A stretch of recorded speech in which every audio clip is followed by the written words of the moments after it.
What? I don't know where you've been. I don't know you. Stay 6 feet back. Listen, since the beginning of 2020, we knew this pandemic, this craziness, this Rona is out here changing our lives, and not necessarily for the better. And some of these companies that sell smartphones are suffering because of it. But one company has managed to kind of turn it around. Like, they, of course, lost some sales, but not nearly as much as some of the other manufacturers in this niche. It's crazy. And I've been talking about it for a while. I knew this was going to happen. I knew it was going to happen. I've been trying to tell you. And I'll tell you all about it right after this. This is, you listening to Travis. What up, players? Welcome back. And for all you new people, welcome. My name is Travis and I do tech videos every single week and have a blast doing them. If that sounds like fun to you, sit back, relax, and enjoy the video. Anything I talk about will be in the description below. But for now, let's just get into the video. So some statistics from the first quarter of 2020 have come out. And much as we all could have guessed, there was some downturn in the amount of phones that were sold. Now, we kind of knew this going into this, of course, with this global craziness going on. But we also kind of knew it because of the way some of these smartphones were marketed at the beginning of this year. And I'm specifically talking about Samsung with the Galaxy S20 line of phones. I've been kind of critical of them mainly because of the pricing, and it looks like I was validated in that. The one thing about this is Samsung took a completely different direction than a lot of the rest of the industry when it came to these phones. They didn't offer any low-end pricing on this series of phones. It started at $1,000 and went up from there. It seemed kind of tone deaf, if you ask me. I never really understood that. While Apple this entire time has been pushing kind of down into the lower pricing area of smartphones, and it's been working.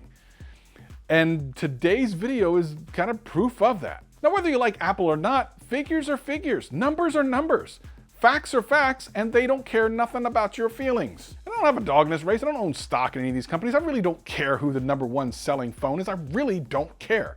I don't put my feelings into my phone. It's a tool. And if you put your feelings into a phone and feel like you need to roast somebody because of the phone they have, maybe you're the tool. But here's what happened in the beginning of 2020. Everyone took a loss. Everyone across the board took a loss. But Apple didn't take as much of a loss as a lot of others. And actually, some of the less expensive brands didn't either. I mean, the ones who took the biggest loss were Huawei and Samsung. And the #1 selling phone of the first quarter was the iPhone 11, the replacement for the XR.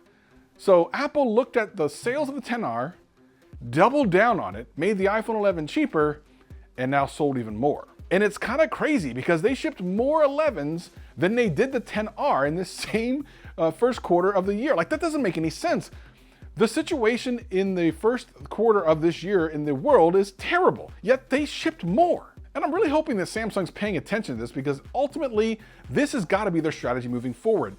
The Samsung S10 Lite that I just reviewed, I think, is a step in the right direction. I'm going to leave a link for that in the description below and in a pinned comment. You need to watch that video because I feel like that's where Samsung got it right. But it might be a little too late, at least for now, because the top selling phones in the US, the top 3, are all iPhones. All 3 iPhones. And if you look at the global scale, you see no Samsung flagships until the #9th selling phone in the world for this first quarter. You see their budget-minded A51, which I've also reviewed on this channel. Maybe I'll leave a link for that as well.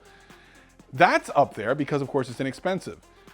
But as far as sales go, Samsung missed the mark this year. So as far as the first quarter is concerned, the S20 failed. Now, of course, it didn't really launch until March, so you could say there wasn't a lot of time. However, a lot of sales are made the first month a product comes out. That's where all the hardcores go out and buy those phones. Where were they? I think they were worried about trying to have money for food rather than a smartphone. And that's exactly what's going to happen for the next couple of months. And with the Samsung Galaxy Note 20, which, by the way, I am kind of excited for, but that's not going to be a cheap phone.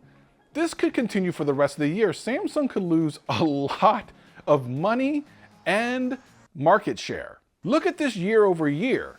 This is no joke. That is a huge deficit in the amount of phones that they have shipped from 2019 to 2020. That's a huge number. But look at Apple. Sure, it's less, and sure, their baseline is still lower than Samsung's. However, they were not affected nearly as much. That's a huge difference. And that's because Samsung and Apple have diverging strategies right now as far as how the marketplace is going to react to their phones. So for Samsung's sake, I really hope they're paying attention. Huawei as well, as they suffered a big loss. But you'll notice some of the more budget-minded companies have done okay, some of which didn't really lose any significant market space at all. I mean, it's kind of smart. And since the beginning of the year, I've been saying the battleground is $500 and lower for smartphones. Flagships are cool for websites and reviews and YouTube videos, but as far as moving the needle, other than Apple, I suppose, they're just not doing it. At the end of the day, I've been saying this for a long time. You need to look for value. Samsung needs to turn their ship around right now or they are in trouble. Now, some of you are going to say, oh, they're still number one, blah, blah, blah. Listen, when you start bleeding money like this, you need to change your strategy. Apple's already done it. They're fine. Samsung, you're up next. Make more of the phones like the Galaxy S10 Lite. I liked it. I know some people were kind of having these weird reactions to it. It's a great phone. Matter of fact, just watch the video. I really enjoyed it. I think you will too. I'll see you next time.